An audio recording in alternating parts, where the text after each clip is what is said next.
Welcome to Starfleet Universe On Call. I'm Paul Franz, owner of Franz Games. I run the SFU Online, FedCom Online, and Starfleet Warlord. Just a reminder how to join us for a talkcast every Thursday night starting at 9:30 p.m. Eastern Time. You can either call on the phone just on 605-562-0444. Just follow the directions. Call ID 17702. Or you can participate on the web.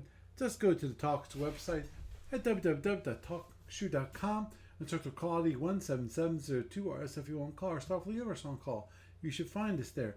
Now, if you want the best online experience, you want to go to twitch.tv. Yes, twitch.tv/SFU On Call. And you'll be able to join the chat room there and hopefully have a nice discussion with people there and obviously respond to anything I'm talking, and you actually get to see the live broadcast. And of course, if you need to contact me for any reason, my email address is sfuoncall@gmail.com. It's sfuoncall@gmail.com. Also, if you want to follow me on the Twitter or X or whatever it's called these days, you can follow me on SFU On Call right there. Or you can also follow me on Paul Franz, PAUFRANZ. That's my personal account. There's no T in that. Also, Franz Games, which is my business account, FRANZ GEMES. And of course, again, there's no T in that.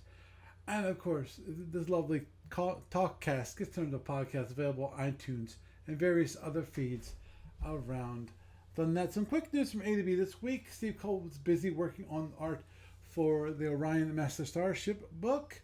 I think most of it was the War Destroyers. And that's about it. Jean actually had some surgery on Monday. She's recovering fine. And, Steve Cole also went out to lunch with Steve Petrick. So, because Steve Petrick did finish up the MSB book. But moving on, we're to found on the online store for this week. We have the FedCom asteroid map panels. Only goes for $8. It's 2 asteroid map panels from the battleship's attack product. And if you want to, just a reminder that these are not the same ones that came in the Romulan attack product. So if you want to get those asteroid panels without buying the battleship attack set, or just want some additional panels, which I'm sure could go really well in any kind of play scenario that you want, which includes asteroids.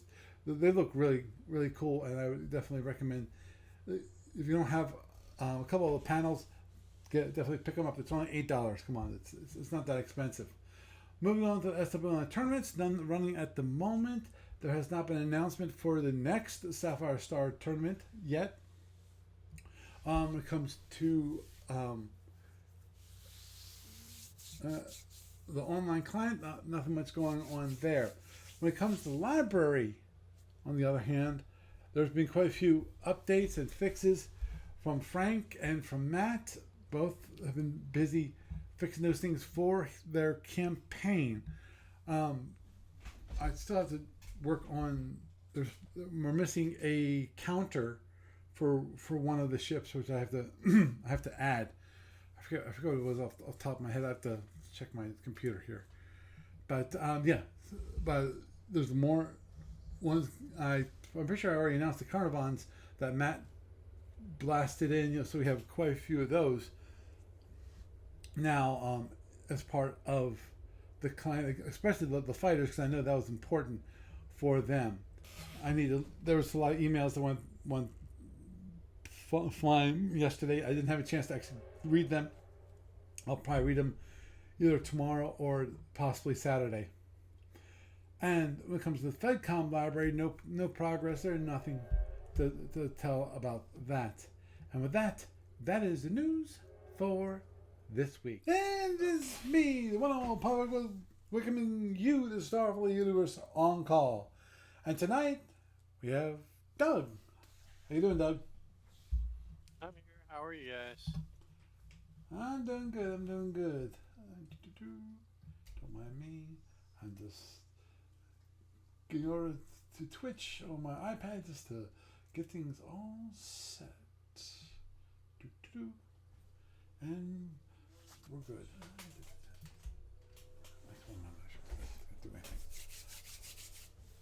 Really? Whatever. Okay. Sorry. But yeah, we're going moving forward in the Monster Manual. The, Yeah. oops, I'm not sure if you guys heard the echo, but hopefully not. Um, What echo? going. Yes. What echo? Okay. Yeah. Yeah. I, You're fine. okay, good. I thought you might have heard the echo from the iPad. I had to turn off the sound. That's all. Okay, but anyway, the we have a few scenarios that I saw in the Monster Manual, which look interesting, at least enough to discuss. And obviously, after we finish the Monster Manual, we'll move on to a new topic. But I really wanted to introduce people to all the monsters, and then I found these interesting scenarios which were a part of Russ's Monster Manual that he created, which is I'm so glad he shared with us. Me and like yeah. Anyway, it's scenario. Actually, give me a sec. So I want to make sure people can see this, which is scenario number SG31. It's called Intruder Alert. Actually, the interesting part about this one is it's a single player, but as you'll see right here, I can't select it. That's fine. There's no map. You just have all you need is an SSD. You can do it. You have an energy allocation form and a sheet of paper, and that's it. Very basic scenario. So this is one of those things. If you wanted to do, you could do it on your laptop. You could do it sitting on a plane as you're flying across the country, or on a train. You know, just put it. I'm thinking about. I'm not talking about trains like the local metros. I'm talking about trains like going up and down the East Coast. So we have the trays, just like planes and so forth, that you can actually play by yourself in a limited space, which is, I think, quite cool. Here the scenario uses the above sequence, abbreviated sequence of play, the allocation, the initial activities, record the location of analyzing the traps. We'll go about them, and then at the same time assign boarding parties as guards. And then the final activity, roll to determine the monster's location and whether it's been analyzed or trapped. Immediately after resolving the boarding party. In each turn, in your final activity phase, player roll 2 dice one time to determine the monster went. This is determined by the chart below. Which, if you look at it, I saw that it looks pretty close to like a PF damage allocation chart. I don't think it is, but it looks darn close to it. There were two things that struck me about this scenario. Mm-hmm. The first one was that the artwork reminded me that, gee, maybe this was inspired by a certain single name movie that's not part of the Star Trek franchise. That does the first letter of that with an A. Maybe, yes, absolutely. And the second thing is it kind of made me think of kind of like playing Advanced Minesweeper with your ship.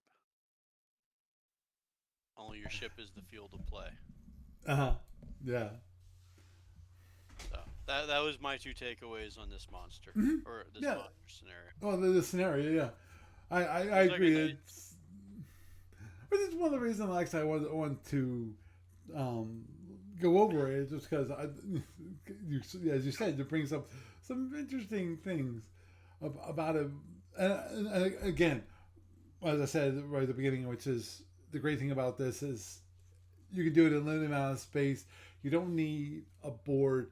You don't need to get out counters and all that kind of thing. You still need Now dice. in space, no one hears your crew members scream. that is that Except is you, because true. it's Star Trek universe and you can hear them over the intercom.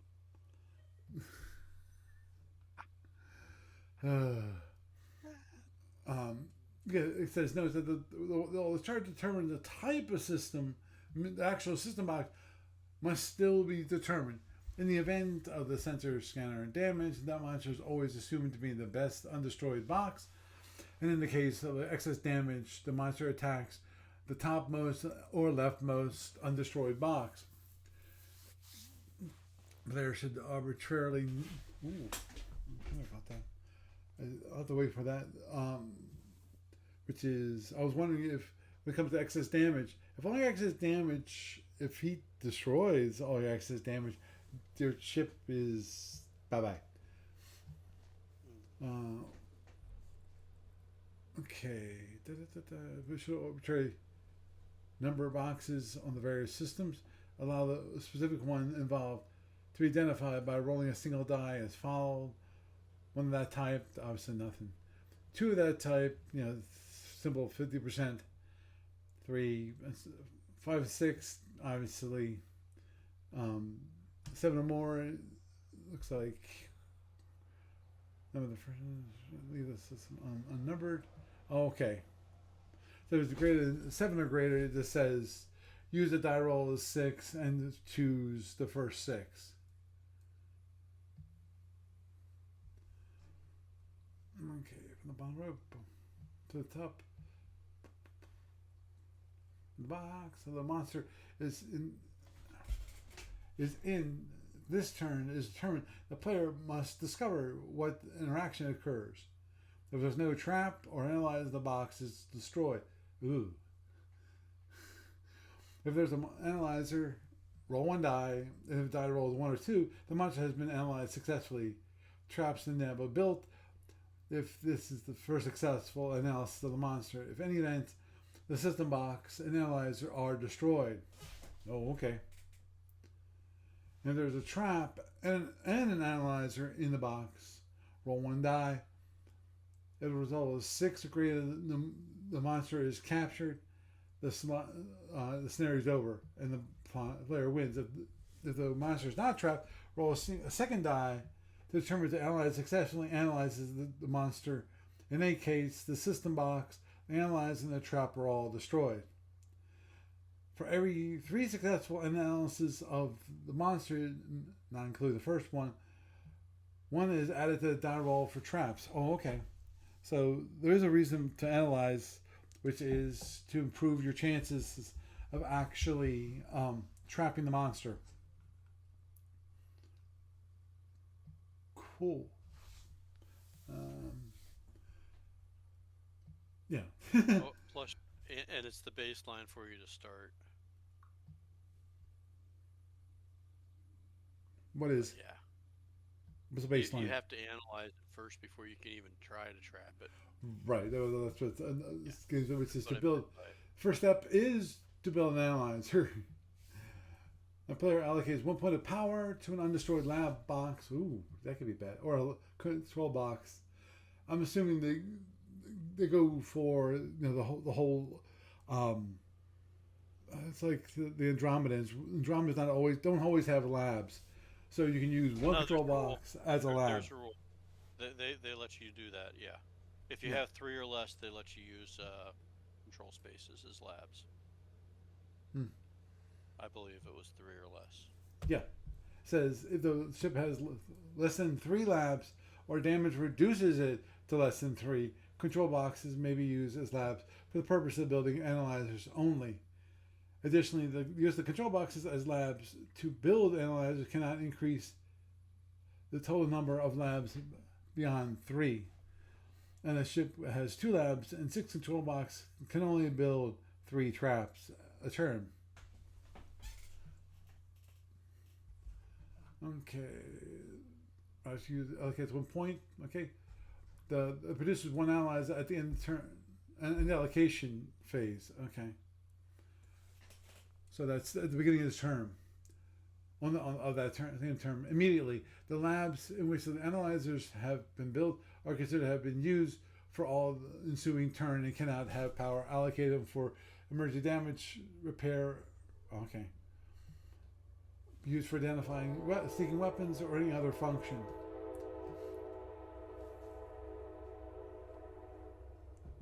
Hi. Train going past. I'm not sure you can hear that or not. Nope, not at all. Not one little bit.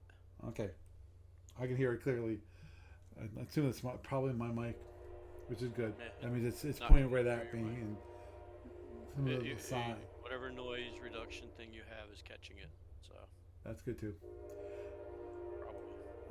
probably. Yeah. Right. The analyzer can be placed in any system box on the SSD so long as it's identified. Okay. And okay, this and in the initial activity phase of the turn it was created, the ship can produce as many analyzers as undestroyed labs with a unit of power applied. Analyzers can only, once placed, cannot be moved and remain active throughout the game or until the system box there is destroyed. In other words, the monster hits it. Mark the locations of analyzer of your SSD with a blue dot or some other recognizable symbol. Okay. Okay. Eventually, officer can build 2 analyzers a turn during an analyzer allocation without any engine requirement. I already read about the 3 labs. After the monster has been analyzed, the player may build traps. So you have to. So you first have to have the monster analyzed before you can build a trap. Okay. Trap may not be built before the monster has been analyzed. Okay. I just read. I just realized that and I read it. Okay. To build traps, allocate 2 points of power per trap built. You may build as many traps as the number of the highest undestroyed damage control box on the DAMCON track. If all the boxes of the DAMCON track have been destroyed, the player may still build 1 trap a turn by allocating 2 points of power. Okay. So, it may be placed in any system box that analyzer, during the initial activity phase, just like when you can place the analyzers. The ability traps will tie a portion of the ship's damage control system for the turn. Only shield repairs can be made if the entire damage control is used to build traps. If less than full damage, then you can. Oops! Wow.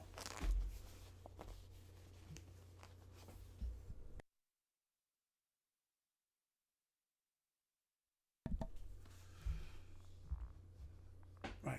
Okay. And then, of course, legendary engineer could build 1 trap per turn during the edge allocation without any energy requirement. Traps and analyzers may be placed in the same box on the same turn, but no more than 1 of each may be placed in any system box. Repairing a destroyed system box that had an analyzer or trap in it will not repair the analyzer and the trap. Okay, that's something explicit.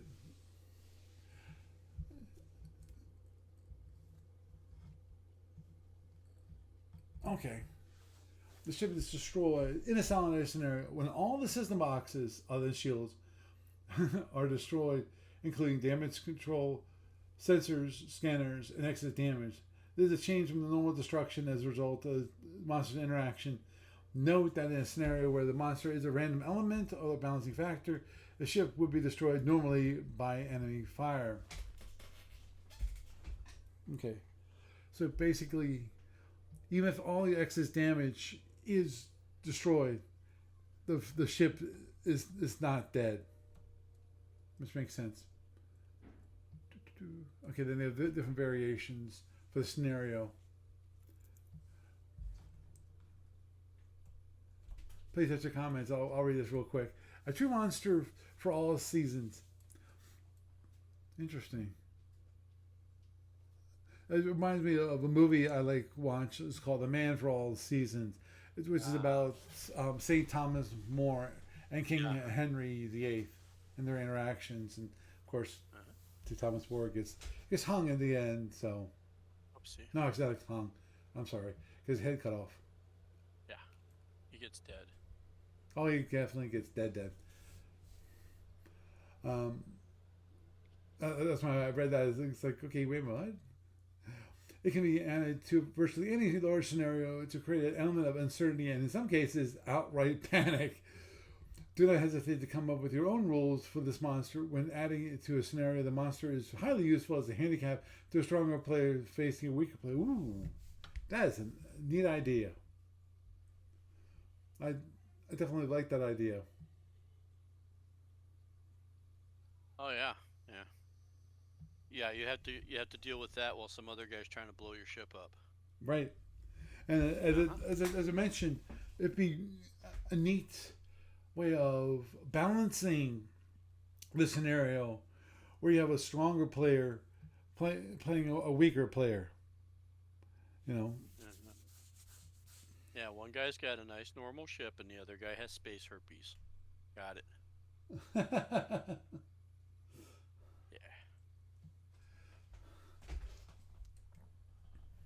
yeah, I think that's cool. And as I said, it's a good kind of traveler's game. You know. Um, Yeah, if you're stuck on a big transport like a cross country train or airplane or something, yeah, I can see that. mhm. You don't even need dice to play it if you have a random generator app on your phone. Right. Oh yeah, because I have one of those on my phone, and it should be here, right there. So, just saying. Which is that I got one on my watch. Mhm.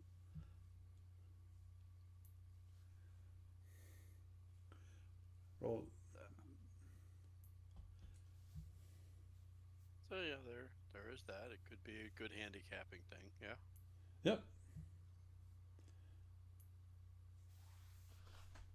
Hey, roll a one.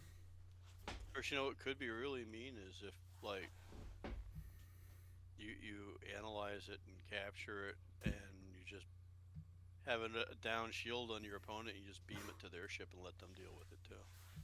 Oh, hey, that sounds like a That would, great that'd be variation. rotten.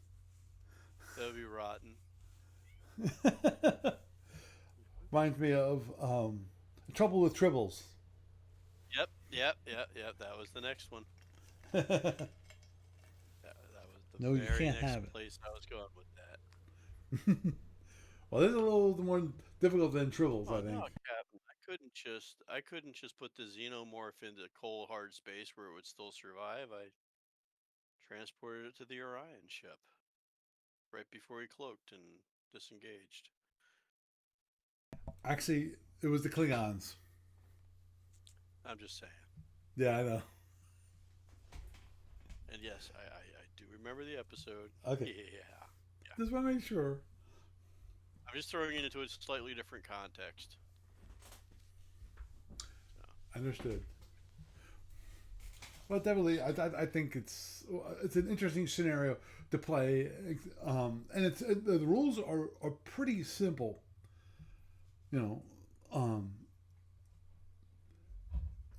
yeah, I think it's something you. I think given the chart, I think for the most part you could memorize the rules because the rules are relatively simple, especially if you're not dealing with, even if you are dealing with legendary science officer or engineer.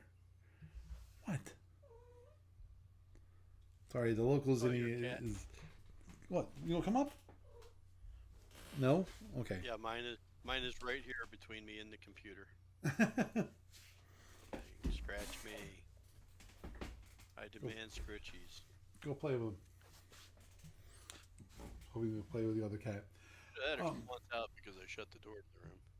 I don't know. and oh, what's the one that I sent you? Oh, okay, there's that. Da-da-da. Is that the one? Yeah, it is the one. Fire in the Deep. It's it's definitely one I wanted to talk about just because I know that Gary was very interested in this one, just because it's using the the Juggernaut as an actual empire. Hmm. And they give ships for the different classes. Yes. Yeah, and I, I, I apologize. I forgot to read the description of the scenario when it comes to where it is, because I thought it might be the one where um, one one of the hive ships basically got attacked and was destroyed. Okay, it's because the Tholians might have fled to them. In this, they remain true, although obviously not in the way that the Tholians had intended, to their genetically reprogramming and single-mindedness of purpose. Not all of these expeditions would reach their destinations. More than a few disappeared. The usual Centauri response still allows the communicators with the dispatch a second expedition. Of necessity, due to the distance involved, decades might pass before the expedition could be called lost, since sending messages at all required the nest ship or a hive ship stop dead in space to make a transmission burst. The Alpha Octant became aware of the situation by studying records captured from the defunct Centaurian expedition outside the holdfast space. Even the Tholians were unaware of the extent of the Centaurians' operations in pursuit of them, although they had feared what such was possible. The files recovered from the Burning Torch of Vengeance expedition were, as might you expect, incomplete. While they indicated the Centaurians were making a major effort to track the Tholian survivors, they did not actually indicate just how many hive or nest ships might have even then be in service, or even on their way to the Milky Way galaxy, or how many more might have been under construction, and much else about what was happening in the Tholian home galaxy. On the plus side, the records indicated the Centaurians, were not directing a concentrated invasion against the Milky Way, and that not all dispatched hive and nest ships were reaching their destinations. One of the recovered reports dealt with nests of monarch butterflies expedition SL SL 280 in catalog number 39, regarded as a reasonably complete and accurate as it was placed on a report of a surviving ship. Another report dealt with the presumed fate of the Star Redemption expedition, presumed because there were no known survivors. Okay, so this is one of those big scenarios because you got one hive ship, which is the Star of Redemption. You got looks like 1, 2, 3 Centaurian heavy cruisers. 1, 2, 3, 4, 5, 6 destroyers, and then 3 looks like large freighters. Right, and they're facing a Juggernaut dreadnought, a heavy cruiser, a light cruiser, 2 destroyers, and 2 frigates. They're opposite ends of the map. You got 0522 versus the Juggernaut, which is in 3507. So they're pretty much opposite corners, a little bit off from the corners. So that's because they want to set up within 5 hexes of those corner hexes. Well, the starting hexes. Okay, the Juggernaut's, and because of the Shriek missiles, the Juggernaut's force has a total of 10 Shriek missiles available. The Juggernaut player must assign these to the ship, but no more than 4 ships may have a Shriek missile.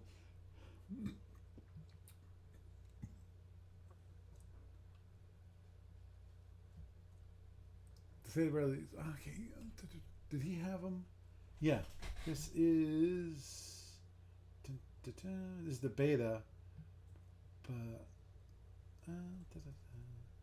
don't mind me. Actually, I did not check to see if. Yeah, here it is. Okay, this is the battleship. This one is the Dreadnought.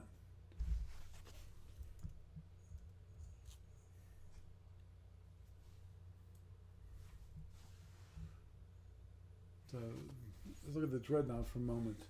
We've got 1, 2, 3, 4.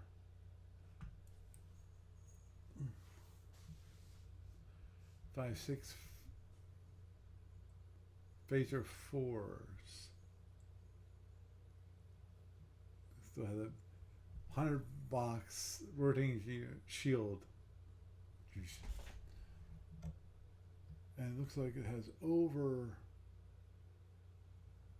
total of 34 phasers. And these are the Shriek missiles here.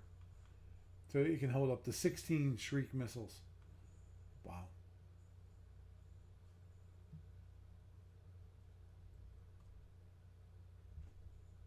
Got a 40 box side shield is here. You got a 60 box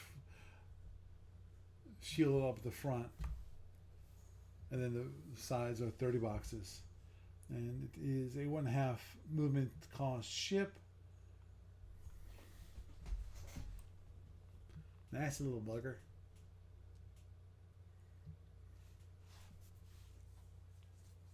I like it. The scenario only gives what? Was a 10. Okay.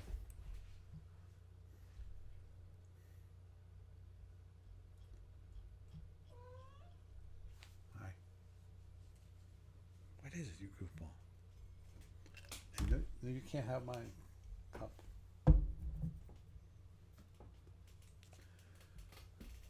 He might jump up at any moment, just to warn people who are watching.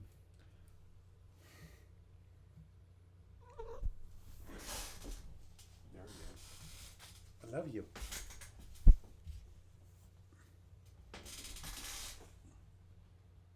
Are you gonna move?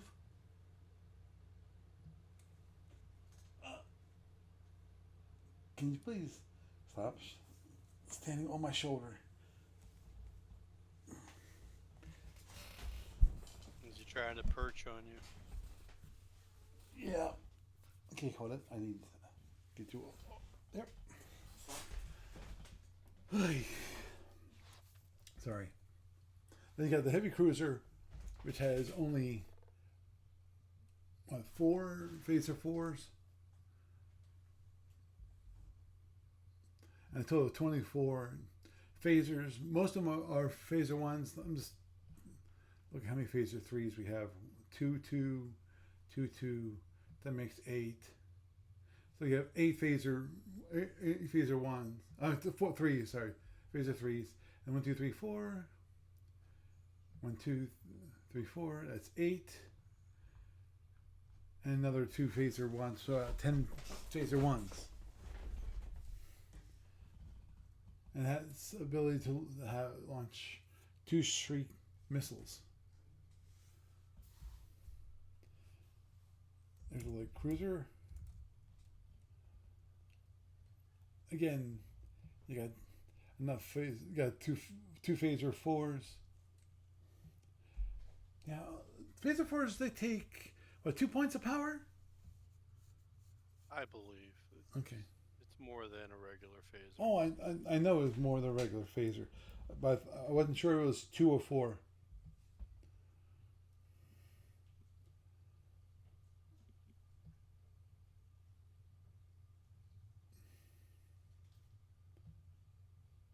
Man. And this is the light cruisers. Two thirds cost aren't movement. 1, 2, 3, 4, 5. So that's 4. Sorry, 4 by 6. Right. 4 times 6 is 24.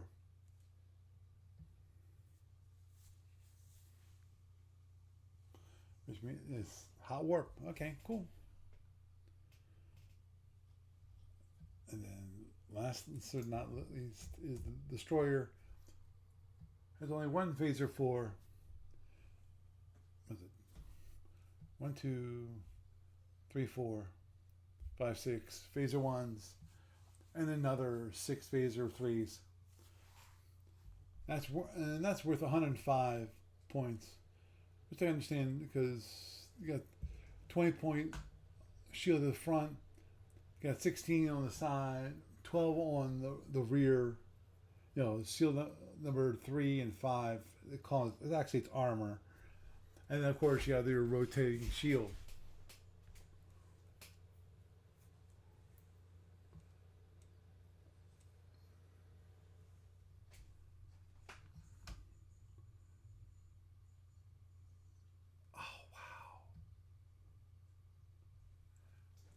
I was just noticing that the destroyer, one of the smallest ships. Okay, do they have a frigate? Yeah, the frigate. Let's look at how much this one is. It's worth 80 points, but the explosion strength of the frigate is 75 points.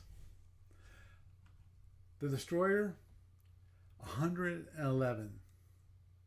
The light cruiser has an explosive strength of 222 points. Heavy cruiser, 333 points. The dreadnought is, where is it? Dun, dun, dun. I don't see it. Dun, dun, dun. I'm sure it's a lot. Oh, I'm sure it is. And you don't want to be close to these things when they go boom, huh? Oh, no. Not at all. I do not see it. And how about see they launched on the battleship.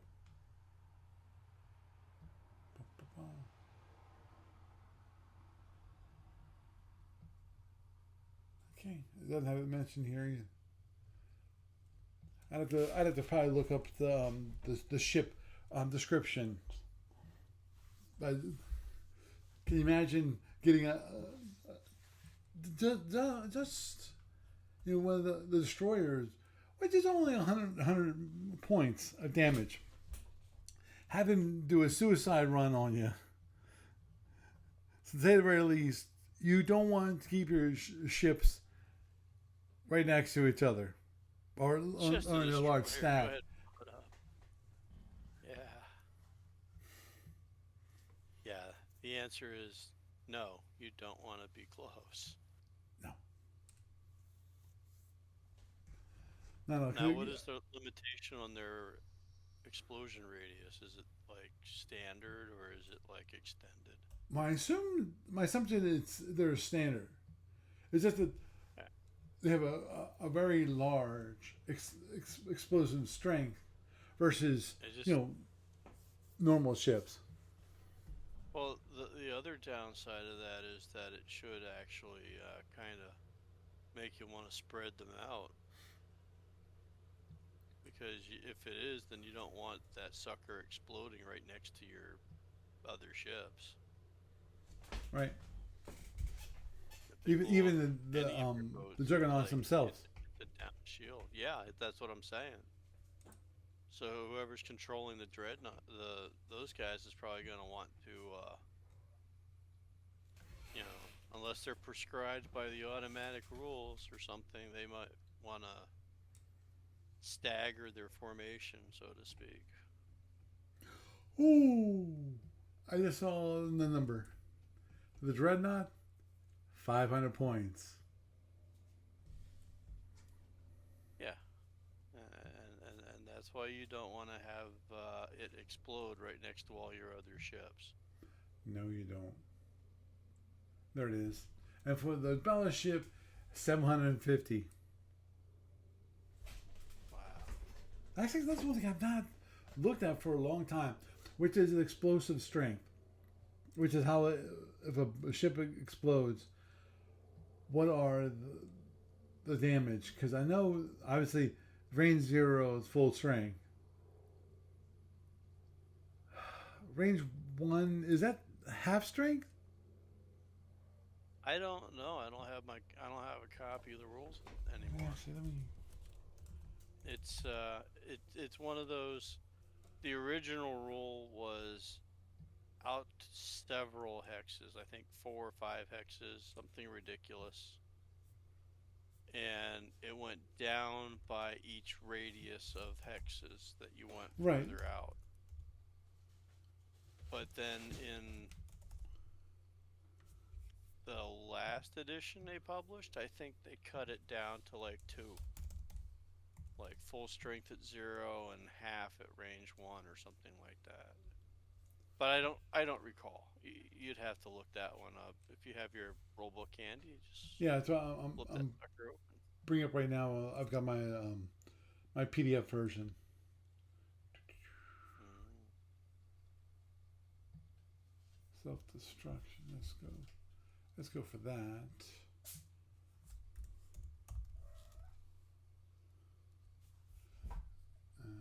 There it is.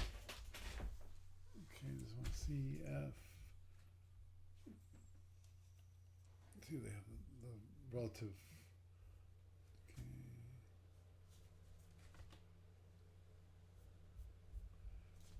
Okay.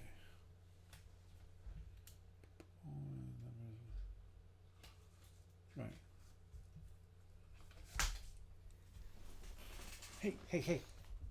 No.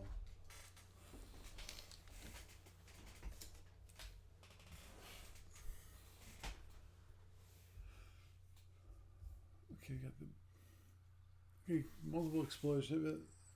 If another ship of the same hex exploding ship and is destroyed by the explosion at its explosion strength, the basic strength. Ba-ba-ba. Okay. Oh, okay, there it is. Let's see if I can find that. Okay, it says D4.40. There it is. Active destruction when it's destroyed. Fine. Okay.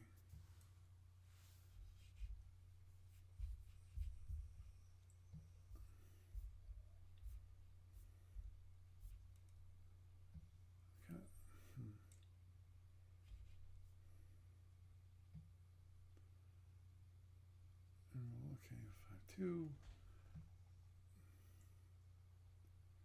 Basic strength. The base is 9 points. So last explosion affects only the hex containing the exploding units. If the BS is 10 points or more, affects the hex containing exploding units and 6 hexes surround the radius 1. If the BS is applied to every unit within the explosion zone on the facing shield. So, okay, according to this, that if the VES is greater than is 10 points or greater, it has an explosion radius of 1 hex, and it looks like full strength. Okay, that's a definitely rule change. Because I'm pretty sure in the Commander's edition, it actually was a reduced strength at 1 hex, or maybe it was. I could have sworn it was like 0 was full strength, 1 was half strength, and 2 was quarter strength, something like that. In the original Commander's edition. Yeah, I don't remember off the top of my head, but I keep thinking for some reason it was either 4 or 5 hexes radius total, and it just went. And I think 0 and 1 was full strength. and then, and like you said, it just goes down by each radius afterwards. But yeah, that's one for looking up, I guess. Oh yeah, but definitely this looks like an interesting scenario for those people who like the Juggernauts and want them to play them as an empire. And that actually that brings an interesting question, which is how do you play that? You've got basically a ship which is a high explosive value.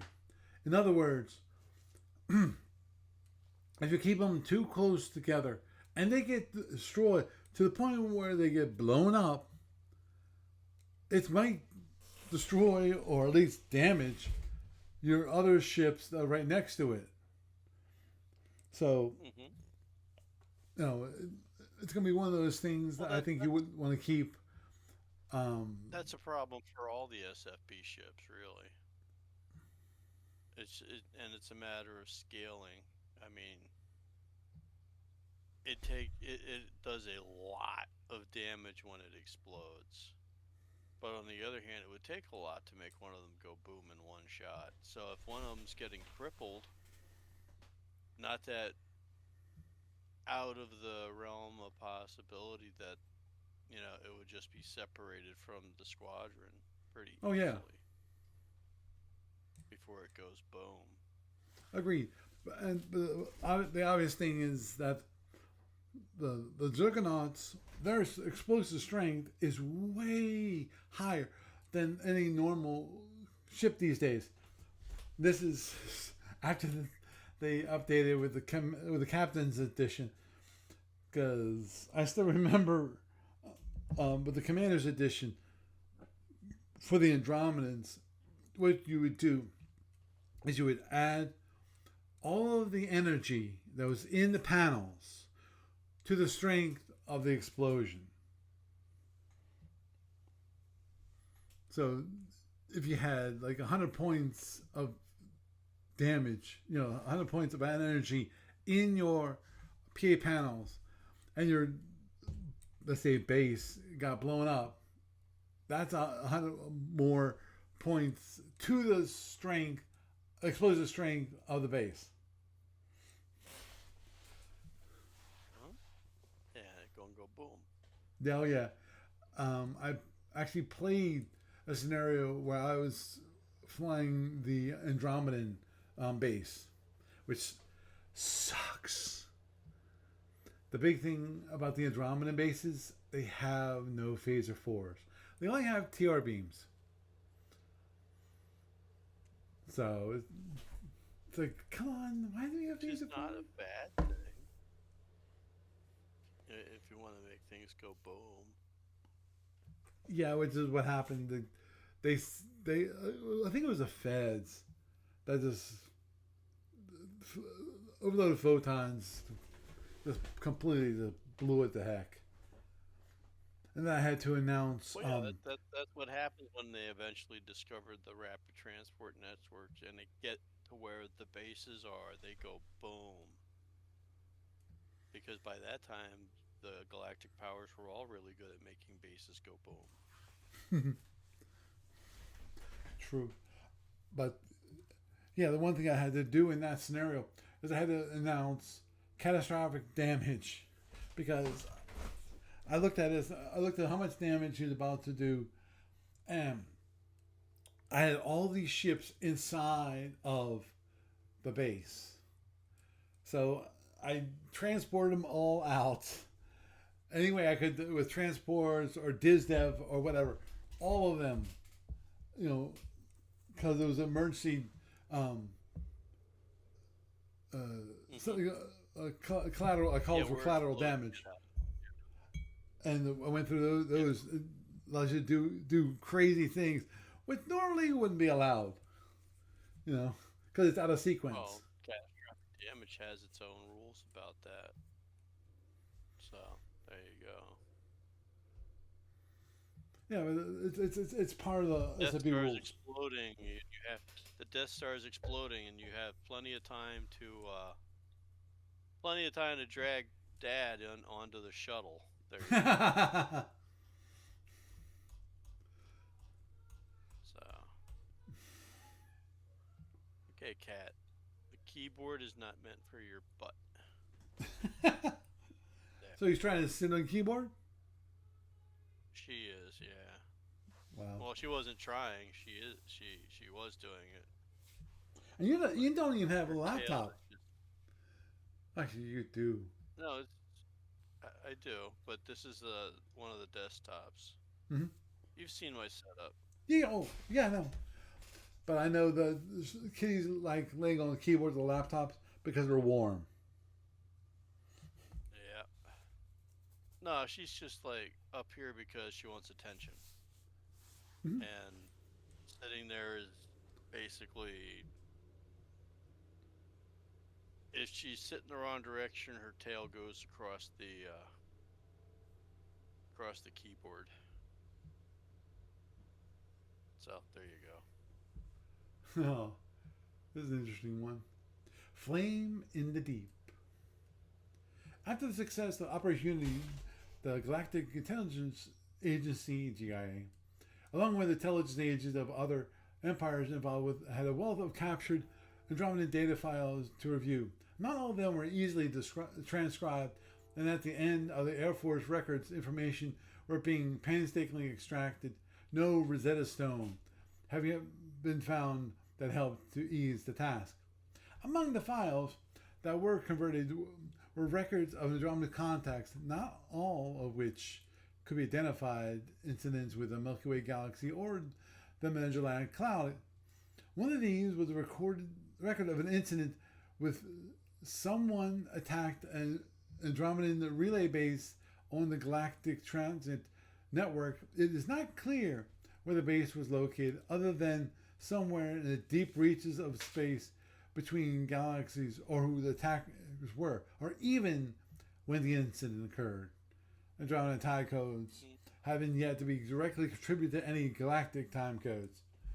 The following was introduced into simulators of Starfleet Academies sometime after Y209. So let me look at the setup, which is Andromedan satellite base, an intruder with 3 Vipers and a Courier and a Python. And then the Juggernaut player has a heavy cruiser, a destroyer, and 2 frigates. Oh wow, I heard that one. You said you had a train in the background. I heard it that time. Unless it was here. Yeah. I live like a mile from the train tracks. Yeah. Well, I know that feeling. We have train tracks running past here too. Mm-hmm. But it's not like when I was living in Harrisburg, like literally right across from the train tracks. Understood. Yeah. I've ever since moved into the Reading area, we've always been like a mile or so from the train tracks. Because we lived in Sinking Spring, and then we moved west to Wernersville. And actually, if I really wanted to, there's like 5 minutes I can walk across the train tracks and go to the Wernersville train station. Now the train station is closed, but it's still a historic building. So they have a museum there, which they open up, I think, like once or twice a week. I've never been there. I really should go because it's right close by. It's one of those things. I'm sure everyone out there has experienced this, and that is where you live someplace and you really don't go see the touristy things. Go to the museums and go to whatever. Yeah, because you live there. Yeah, because you live there, exactly. It's like, why would I want to? Yeah. Why would I want to go to Hershey Park? God damn it! That's the different I story. just drove past it twice today. The Wow. last 2 days, yeah. It's like, Haven't been to Hershey oh, Park for a while totally now. got it. Took the kids at least 2 or 3 times to Hershey Park. This is before they expanded to where it is now. You know how much they still have some water parks, the lazy river, that kind of thing. My kids, they enjoyed it. I enjoyed it too, because the great thing about Hershey Park, you could be there the whole day. You know, Yeah, yeah. and you actually had trees and actually had shade compared to darn it. There's a place. It was an amusement park up near Allentown. I forget. Oh God, yeah. Uh-huh. Dorney Park. My Yep. wife, Yep. and that's Well, one that's big the cool thing concrete about Hershey Park. slab. Yeah. It has lots of great rides. I'm not into rides, but If you don't if you play want to big, just go on rides and that's all you want to do, that go do that. And also, yeah. of course, the great thing about also Hershey Park is right outside the gates. What do you got? The Hershey Museum, which Don't invariably forget we the actually back. stop by.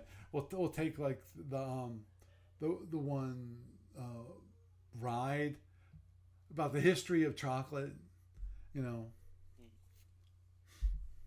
Did you know that they actually hold on a second, I got allergies kicking in here. I'll be right back. Okay.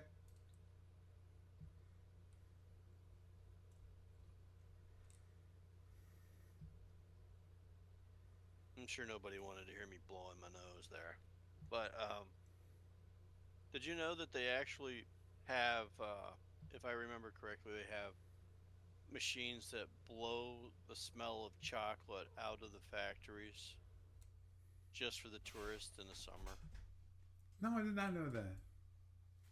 Yeah, it's just one of those things. Mm-hmm. It's like growing up here, sometimes you would get that smell of chocolate if you're near it. And I did not know that until like a few years ago. So, Mm-hmm. yeah. That was surprised because it reminds me of Fells Point in Baltimore. There's this one place that's it's a bar, but also serves food, and you could smell it everywhere you go because they have a fan blowing it out, all this wonderful smell out into the Yeah, because they street. want you to get hungry. Yeah. They want you to get. Yeah, you came in for a couple beers? Yeah, here, smell our wonderful food. Yeah. Bertha's We hope that mussels. you have problems with impulse control. That's Oh, one thing. I only yeah. went to Bertha Mussels once at Fells Point, which is it's my. I told my brother that when he invited me to go, and it's like, oh, I've never gone before. It's like, you've never gone before. It's like, yeah, I've never gone before, Dave. The only place I still remember was it was like this one place. They dealt with all kinds of drunks and so forth. They're used to it, which they sold these meatball subs, and what they would do, they'd have the roll, then they hollow out the roll and put the meatballs in in the hole, so that you wouldn't have to worry about it making a mess. You could just hold like a cone and just eat it that way. You know, it was a Nice. great idea. I love the idea. Did You you? know, So good news and bad news. what's the bad news? Uh, well, did we mention it last week or not that they canceled the one event? Yeah, yeah, the big blowout SFB event.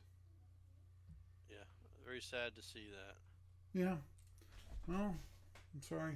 Too, I couldn't make it no matter what because the problem is he picked exactly the wrong dates to run it. For you. Yeah. My big deal is just the cash. I can't afford to go there Hmm. this year. But then again, I haven't been able to afford to go pretty much anywhere like that since we went since we stopped going to Origins. I just haven't had the spare cash for doing that.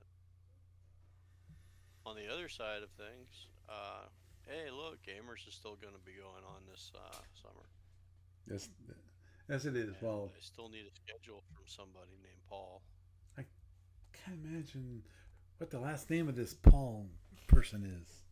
France, Mr. France. Yeah, Don't it get me could started perhaps on be that. helpful.